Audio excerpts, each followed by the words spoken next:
다고 성경 말씀하십니다. 이번 교회는요, 건물이 아니잖아요. 예수 믿는 사람들이 교회거든요.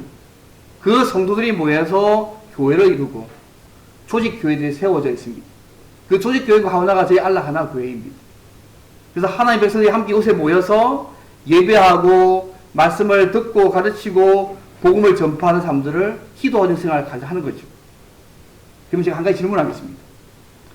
오늘날 지역 교회에도 구약의 성전에서 하나님이 임재하신 것 같은 동일하게 하나님이 임재하실까요? 아멘. 예, 아멘입니다. 제가 그걸 말씀드리고 싶은 것입니다. 구약 시대와 동일하게 하나님께서 임재하십니다.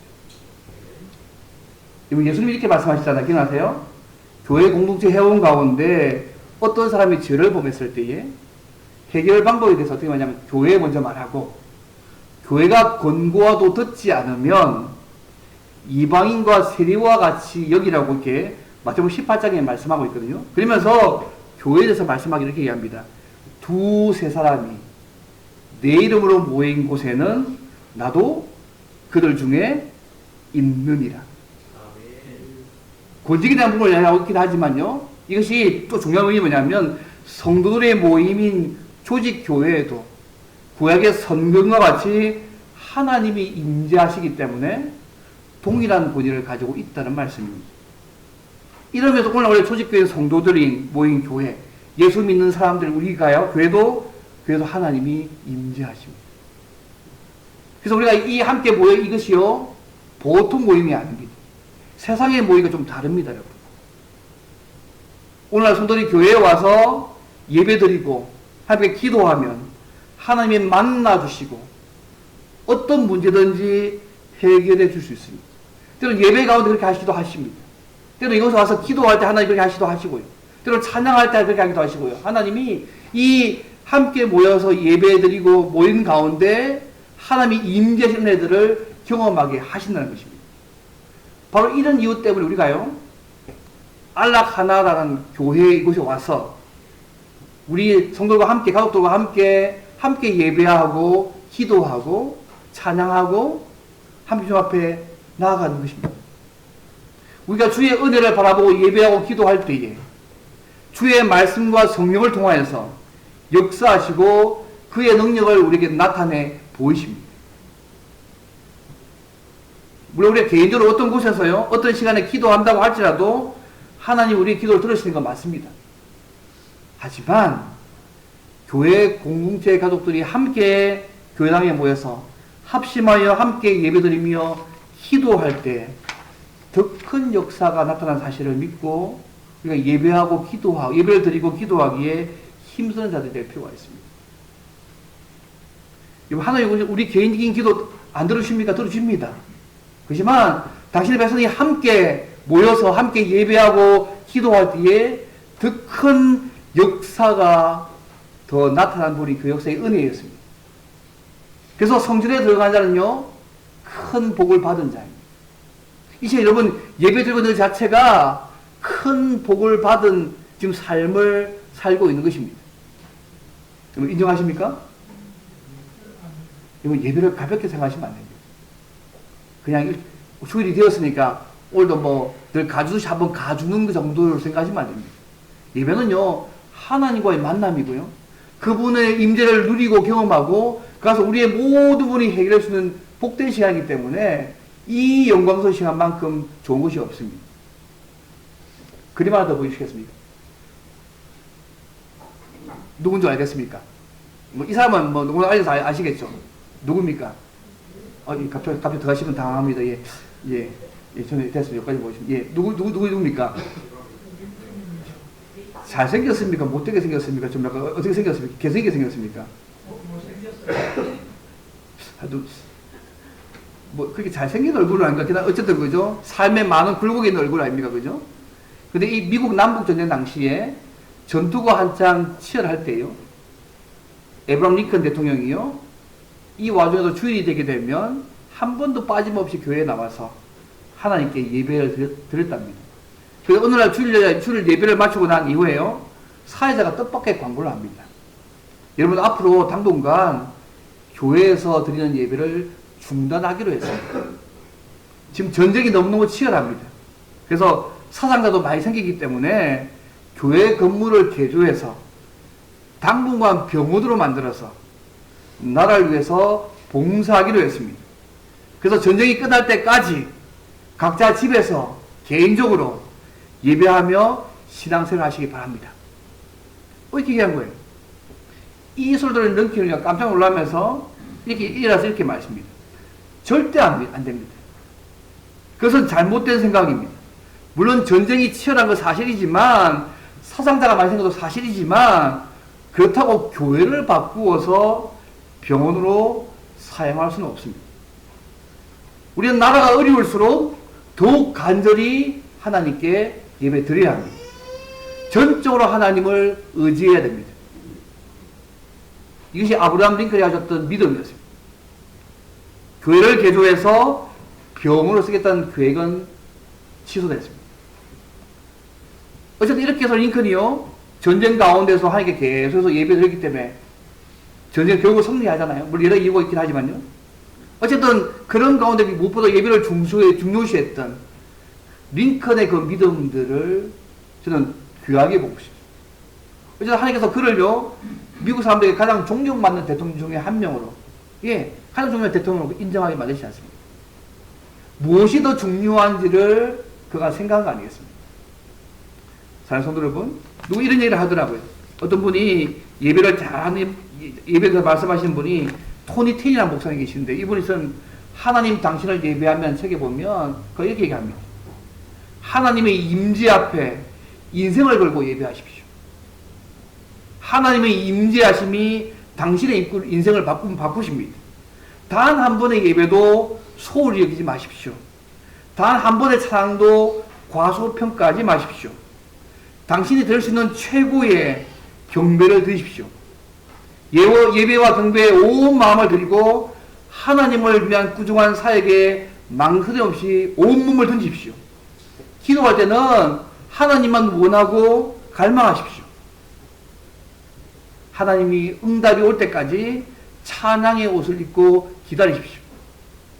하나님이 임재하실 때에 운명이 바뀝니다. 그거 왜 이런 말 하겠습니까? 하나님의 임재를 경험하며 은혜 받을 때까지 믿음으로 기다리며 말씀에 순종하며 예배해야 된다고 말한 거 아니겠습니까? 그만큼 그 예배가 우리의 삶에 얼마나 중요한지를 말한 내용이라고 생각합니다. 성도들이 함께 모여서 예배하고 기도할 때에 임재해 계시는 그 하나님을 우리는 누릴 수 있습니다.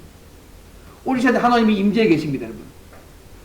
내가 이 임재를 경험하지 못한다고 임재하지 않는 게 아니고요, 내가 경험하지 못할 뿐이죠. 임재해 계신 그 하나님이 오늘 나에게 경험될 수 있도록 도와달라고 우리는 기도할 뿐입니다.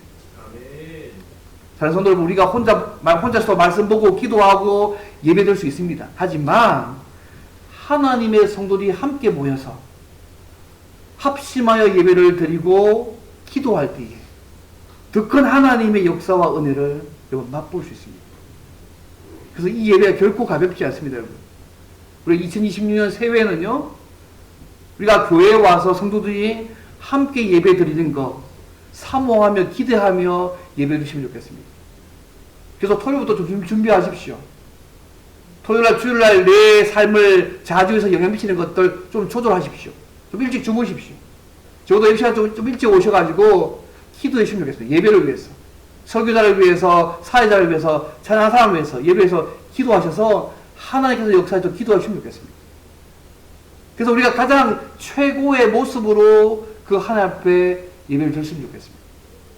한낱 대통령을 만나도 우리가 최고의 모습을 보이려고 하는데, 만왕의 왕이신 그분 앞에서 우리가 예배 드릴 때에 가장 최고의 모습으로 그분 앞에 드려야 되지 않겠습니까? 그래서 그 하나님을 바라보며 함께 우리가 사모하며 기대하며 예배 드리시는 걸 하나님 좋겠습니다. 저는 개인적으로 하나님께서 예배 가운데 역사하시는 걸 많이 봤습니다. 미국에서도 마찬가지고, 예배 때 하나님께서는 병동시키기도 하시고요, 문제를 해결하기도 하시고, 때로는 뭐죠? 불면 사람들 교치기도 하시고, 다양한 역사를 예배 가운데, 찬양 가운데, 기도 가운데 역사하신 하나님을 많이 보았습니다. 아마 여러분도 많이 보셨을 겁니다. 저만 목격자 아니고 여러분이 경험자이며 동시에 목격자이실 겁니다. 여러분 예배 가운데 하나님의 임재하심을 경험한 적이 계십니까? 날마다 예배 가운데 그런 하나님의 임재하심들을 생생하게 누리며 살아가면 좋겠습니다. 우리가 예배당에 와서 하나님께 함께 예배드릴 때에 주시는 하나님의 은혜를 많이 맛보시고 천국의 복을 미리 맛보셔서 우리가 성전에 들어간 자의 복을 우리의 예배와 모임 가운데 기도 가운데 날마다 풍성히 누리는 저와 여러분 되시기를 주는 바랍니다. 이 첫 번째입니다. 두 번째, 그러면 어떻게 성전에 임전에 계시는 하나님을 만나고 그 복을 누릴 수 있을까? 두 번째 모습은 또 다른 모습입니다. 예수님을 믿음으로 나아가며 죄를 회개하고 말씀을 지켜야 합니다. 예수님을 믿음으로 나아가며 죄를 회개하고 죄 없이 깨끗하고 거룩하게 살아가야 한다는 말씀입니다. 우리가 성전에 임재하신 하나님을 만나고 어떻게 그 축복을 경험할 수 있을까? 이거 주의 제일 마지막에요. 제가 물 한 잔 먹겠습니다.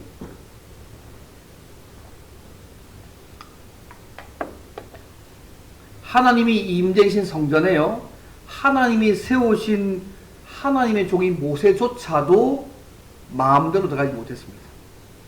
출애굽기 44장의 말씀의 내용입니다. 그러면 하나님이 임재하신 그 성전에 누가 어떻게 들어갈 수 있습니까? 그 답을 레위기서가 말합니다.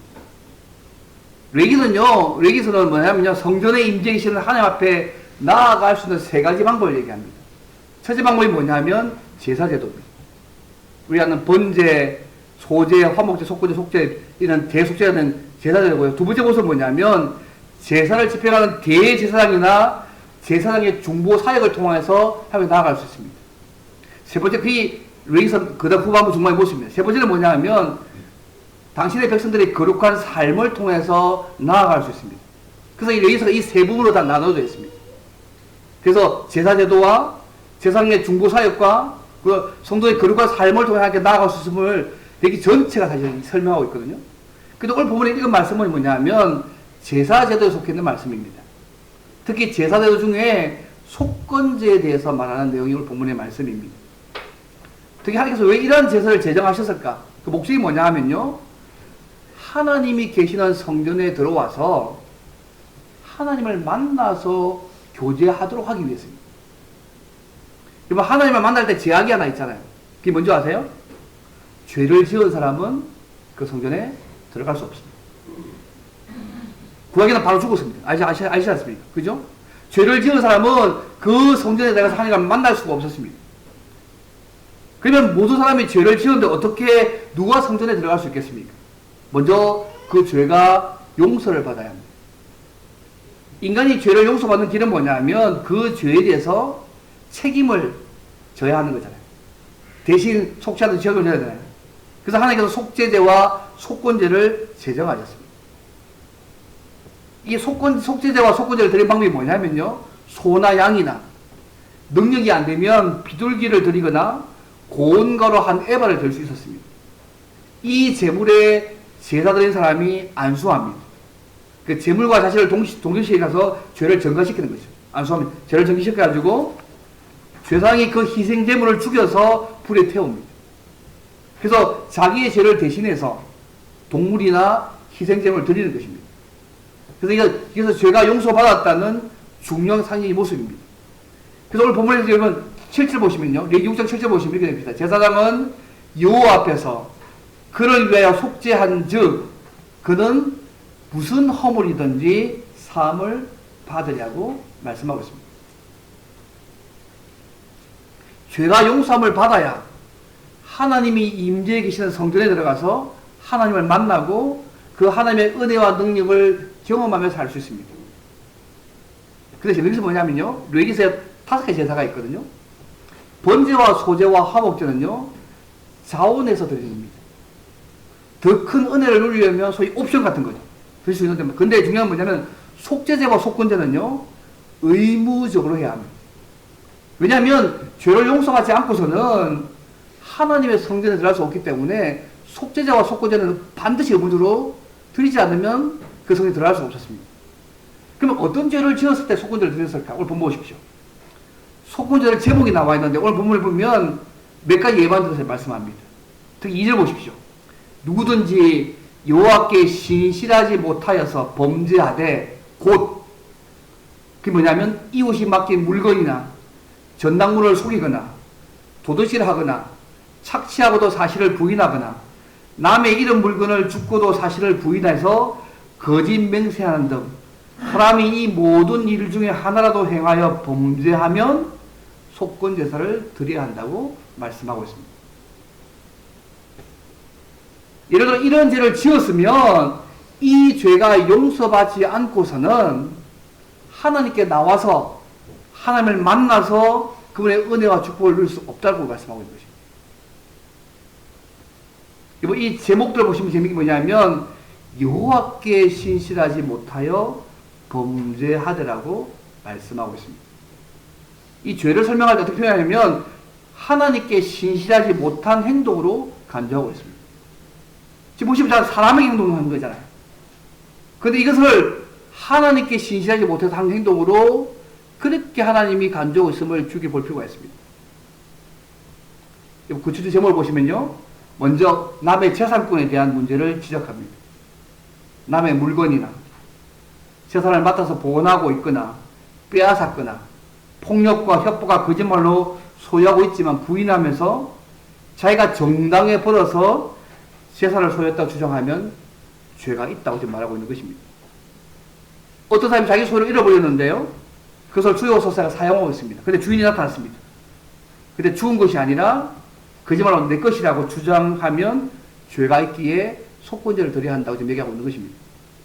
또 이 속건제는요, 이런 요소지만 다른 사람의 인격의 문제도 지적합니다. 거짓으로 맹세하거나 증거하는 것. 쉽게 말씀드리면 거짓말하는 것. 이런 사람들은 회개하고 속건제를 드리지 않으면 하나님과 교제할 수 없다고 말씀하고 있는 것입니다.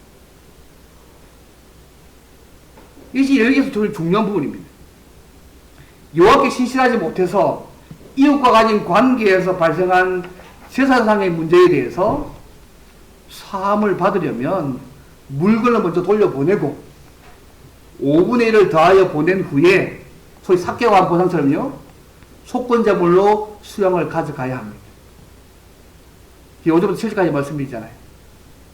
이웃과의 관계에서 죄 지은 죄를 속하기 전에 먼저 물건을 돌려보내고 5분의 1을 더하여 보상했다 이 말은 뭐냐면 그 죄에 하나님과 나와의 수지 문제를 다루기 전에 먼저 수평적인 문제를 먼저 다루어야 한다는 말씀입니다.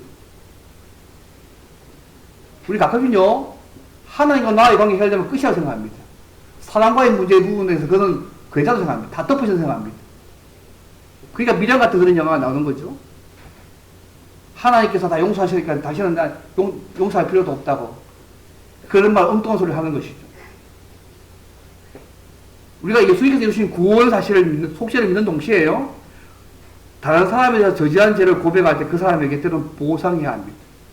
마태복음 5장 23, 24절 기억나세요? 우리가 예물 드려다 형제에게 원망만한 들만한 있거든 먼저 형제와 화목하고 뭐라고요? 예물을 드리라. 하나님께 예배하는 행위 자체보다 형제에서 미워했거나 조롱하는 말에서 형제를 상심시키게 했다면 그 죄를 회개하고 즉 형제와 화목하고 난 이후에 예배 드려야 한다는 거죠. 예배는 거기에 합당한 삶의 내용을 담아야 한다고 본문을 말씀하고 있는 것입니다. 이것을 너희가 하고 있는 속건제의 중요한 의미입니다. 여러분 여기 언급한 이 뭐랄까 이거 제목들 보니까 주변에서 많이 보는 거 아닙니까? 신문이나 TV를 통해서 많이 듣고 보는 내용들 아니십니까? 남의 일이 아니라 우리에게도 있을 수 있는 죄들이지 않습니까? 거짓말로 사람들의 인격과 명예를 모욕하는 일들, 당사자에게 사실을 들어보지도 않고 거짓 소문을 유포시켜서 서로의 관계를 이간시키는 일들, 다 거짓으로 정한 일이죠. 형제를 미워하거나 조롱하거나 실망케 하는 일들, 다 포함되어 있습니다. 그런데 이러한 일이 하나님 앞에 나갈 수 없는 큰 죄라고 지금 말씀하고 있는 것입니다. 이 일들을 오늘 말씀에 하면 여호와께 대해 신실하지 못한 일이라고 말씀하고 있습니다. 그 내용이 오늘 내용입니다. 왜 이런 내용을 하나님께 이렇게 표현할까요? 이것이 여호와께 신실하지 못하냐고 말하고 있을까요? 여러분, 이스라엘 백성들은요, 하나님과 언약을 맺은 백성들입니다. 하나님의 왕이시고 그들 하나님의 백성들이거든요. 그래서 레위기는요, 시내산에서 하나님과 이스라엘 백성들이 십계명을 받으면서 하나님과 맺은 언약이기 때문에 그렇습니다. 여러분, 레위기 26장 보실래요? 26장 45절 46절 보시면 이 레위기를 중요한 부분이 있습니다. 레위기 26장 45절 46절 보시면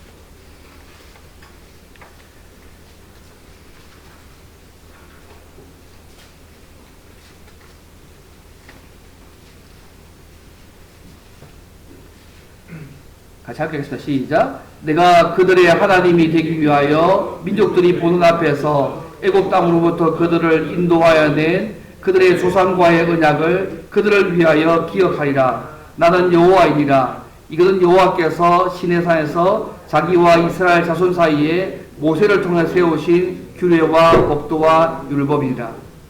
무슨 말입니까? 이 레위기의 모든 제사법들은 하나님과 맺은 언약 관계 속에 있는 법이라는 말씀입니다.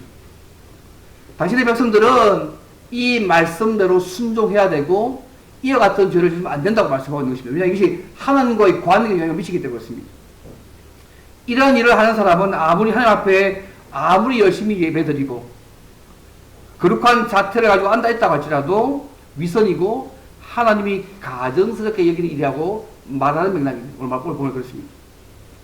그래서 우리가 누가 이 법을 완전히 지킬 수 있겠습니까? 못 지킵니다, 여러분. 근데 감사하게도요, 신약 성경에서요, 이 제사법에 따라서 예수님이 오셨습니다.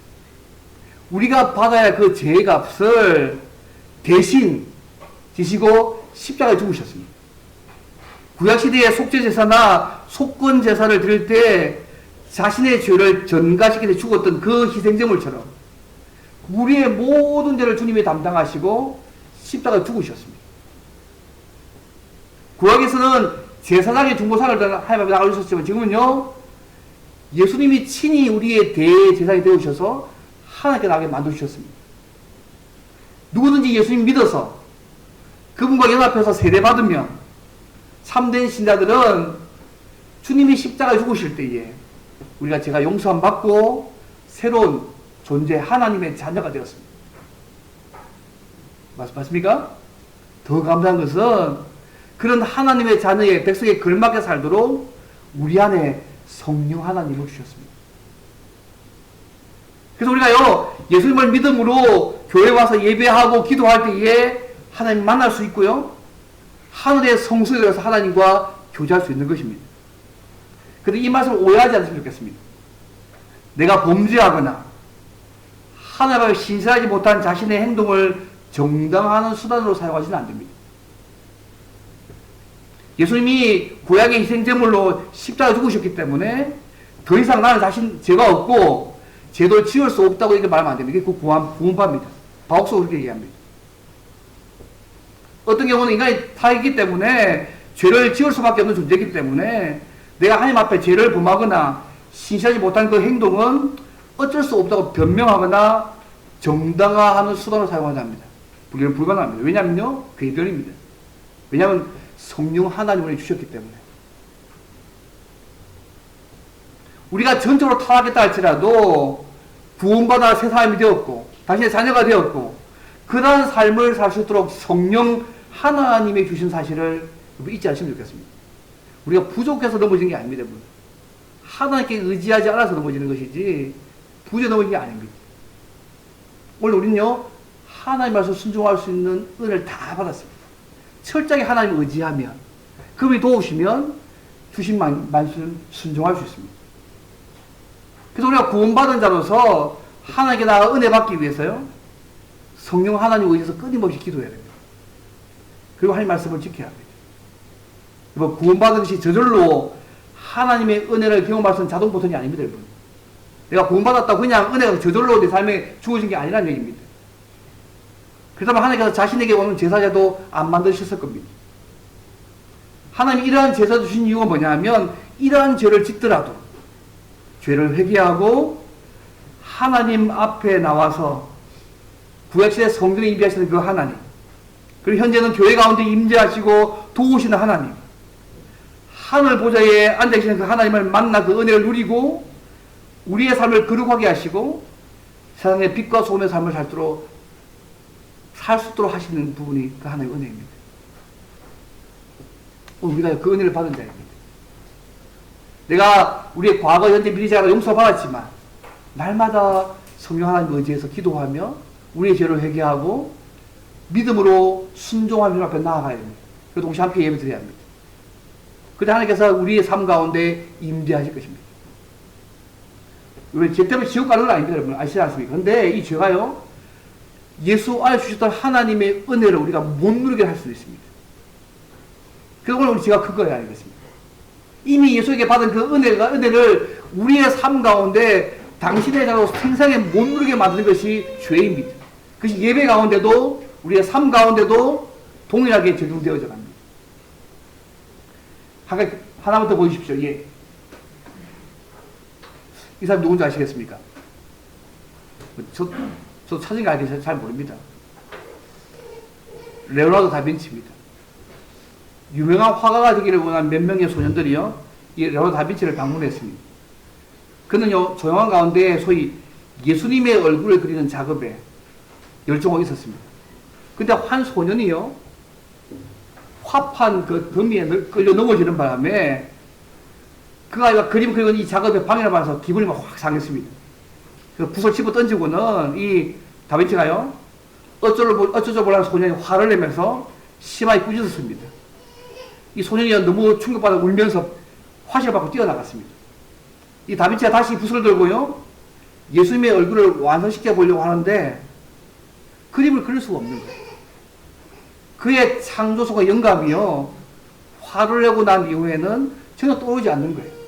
지금 내가 예수님의 얼굴을 그리는 소위 어쩌면 그림을 통한 하나님의 예배의 삶을 살고 있는데 소년 하나 방해해서 화를 확 냈더니 그 다음 이 작업을 할 수 없는 상황에 처하게 된 것입니다. 그래서 다비치가요, 밖에 나서 울고 있는 소년에 다가가서 얘기합니다. 내가 너무 미안하다. 내 말이 너무 지나쳤다. 나를 용서해라. 내가 너보다 더 잘못했다. 너는 그저 화판에 걸려 넘어진 것 뿐인데 공연히 내가 화를 내가지고 내 생명 안에 흘러드는 하나님의 영감을 막았구나. 나와 함께 다시 화실로 돌아가지 않겠니라고 얘기했습니다. 그리고 왜 다시 그림을 그리기 시작했습니다. 하나님께서요, 회복된 그 마음과 다시 영감을 주셔서 그림을 그릴 수 있었다는 얘기를 들은 적이 있습니다. 이번 다빈치가 주님의 얼굴을 그리는 거 어쩌면 오늘 가서는 예배 같은 자기의 삶 앞에 최고의 드리는 예배 삶일 수 있지 않습니까? 그렇지만 그는요, 그런 그림을 그리는 삶을 살면서도 주님의 마음을 가지지 못했습니다. 예배에 합당한 삶이 함께 동반되지 않으면 그 예배는 위험합니다. 오늘에게 그걸 말씀하고 있는 것입니다. 우리가 주님 앞에서 함께 모여서 예배드리고 기도할 때 임재하신 하나님을 누릴 수 있지만, 우리가 주님을 통해서 믿음으로 나아가지만 우리가 회개하며 주의 말씀에 순종한 믿음으로 나아갈 때에 하나님께서 동시에 역사하신 부분을 동시에 기억하시면 좋겠습니다. 멋대로 나아가는 부분들이 아니면 기억합니다. 여러분, 사람과의 관계의 문제를요, 주님이 나 용서하시고 끝났다고 내가 하지 않습니다. 그죠? 그에 대한 보상을 하고 나고 있음을 죽여볼 필요가 있습니다. 말씀을 맺겠습니다. 예수님 안에서 하나님의 성전에 들어간 자는 큰 복을 받은 자입니다. 왜냐하면 그것에 임재해 계신 하나님을 만날 수 있기 때문에 그렇습니다. 과거의 고해의 백성들은 성전에 임재해 계시는 하나님의 그 복을 얻기 위해서 하나님이 제정하신 제사제도를 통하여서 그 발로 나아갔습니다. 오늘 우리는요, 예수님을 믿음으로 죄를 회개하고 교회 가운데 임재해 계시는 하나님께 나아갈 수 있고 하늘 보좌에 앉아 계신 하나님께 나아갈 수 있습니다. 근데 사랑하는 성도 여러분, 우리가 예배드릴 때 예수님 안에서 구원받은 것에 대한 감격과 기쁨 가지고 그분 앞에 나아가시면 좋겠습니다. 예배드릴 때마다 이 감격 식어지 않으시면 좋겠습니다. 내가 드리는 찬양 한 구절, 내가 드리는 몸짓 하나, 그 헌금 하나가 그분께 들어가는 그분의 사랑과 고백이 되면 좋겠습니다. 내가 너무너무 감사해서 피아노를 치고, 내가 너무 감사해서 찬양을 드리고, 내가 너무 감사해서 저렇게 듣는 헌금이면 좋겠습니다. 그래서 나의 한 몸짓 하나가 구원받은 하나님께 대한 최고의 고백이 되면 좋겠습니다. 그것이 우리의 드리는 예배입니다. 그 감격, 기쁨을 가지고 그분 앞에 나아가시길 바랍니다. 우리의 삶이 항상 죄 없이 깨끗하고 정말 거룩하게 살아가실 필요가 있습니다. 그래야 우리가 성전에 들어간 자의 복을 누릴 수 있습니다. 혹시 형제에서 미워했거나 조롱하는 말을 해서 형제를 상심하게 했다면 그 죄를 회개하고 적극적으로 형제와 화목하고 난 이후에 하나님 앞에 예배를 드려야 합니다.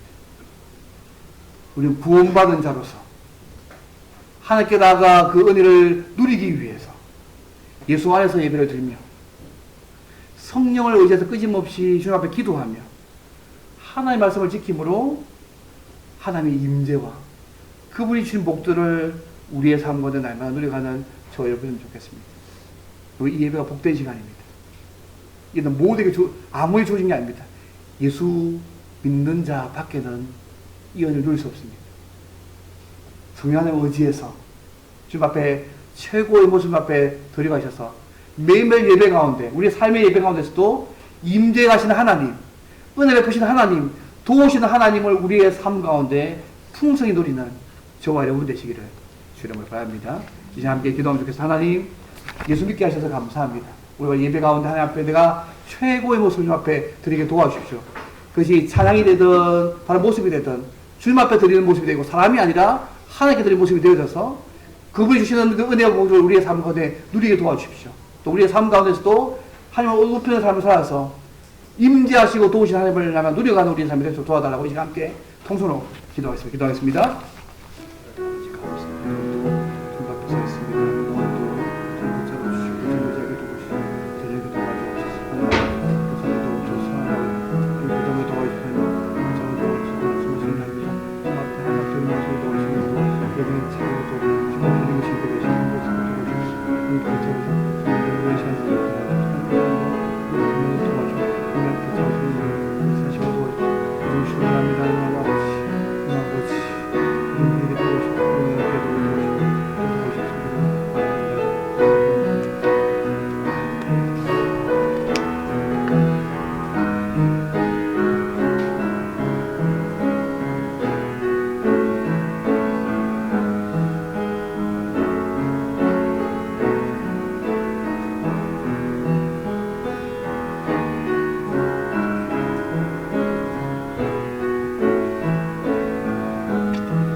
네, 찬송가 292장 찬양하면서 봉헌하겠습니다.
감사합니다. 감사합니다. 주께서 나와 함께 하심에 감사드립니다.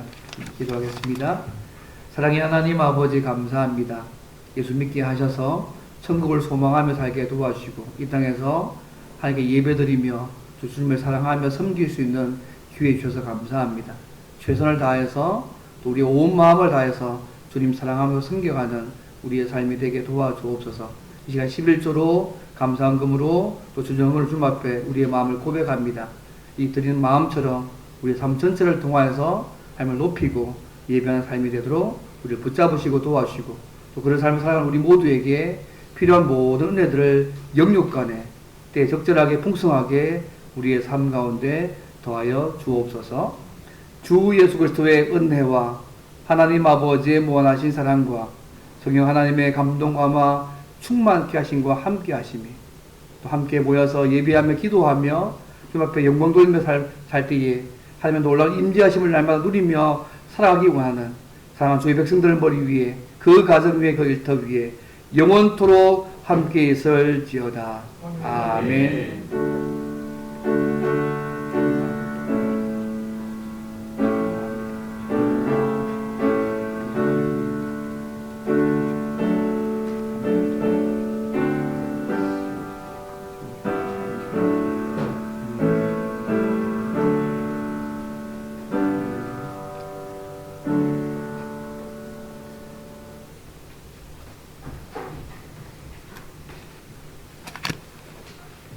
예, 교회 소식을 전하겠습니다.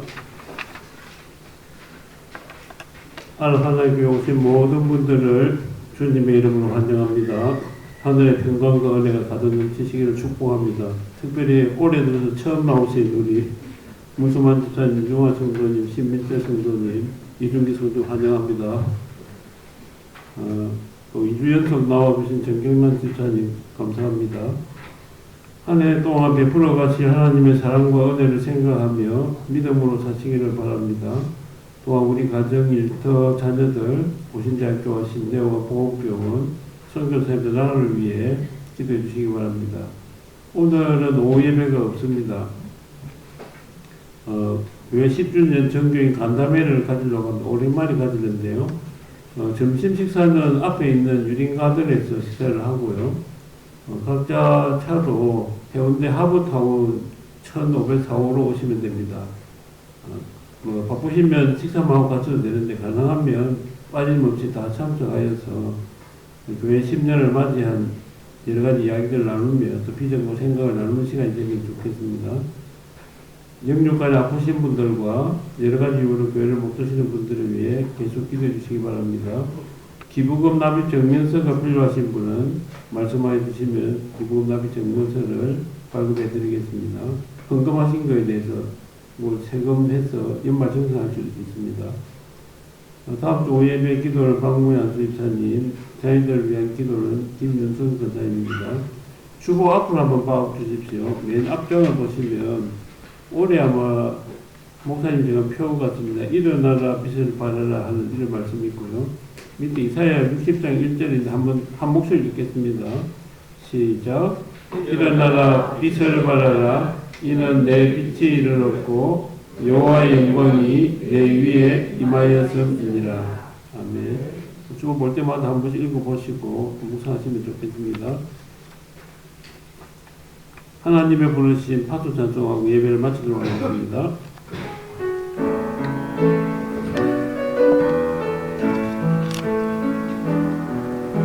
하나님의 부르심에는 후회하심이 없네.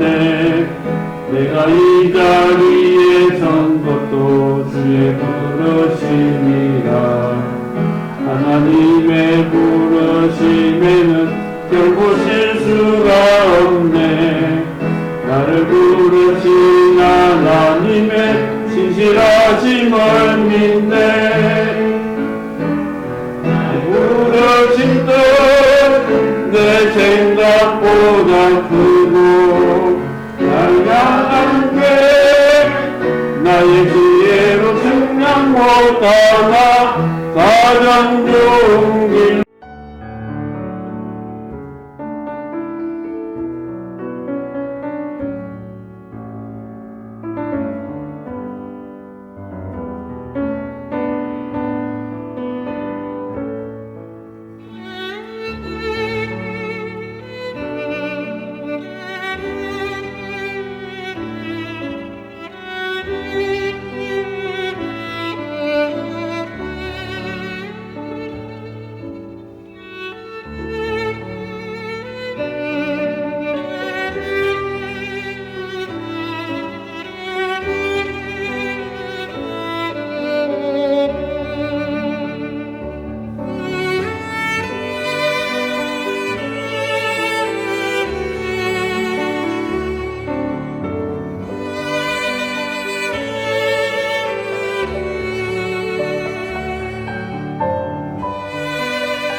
있습니다.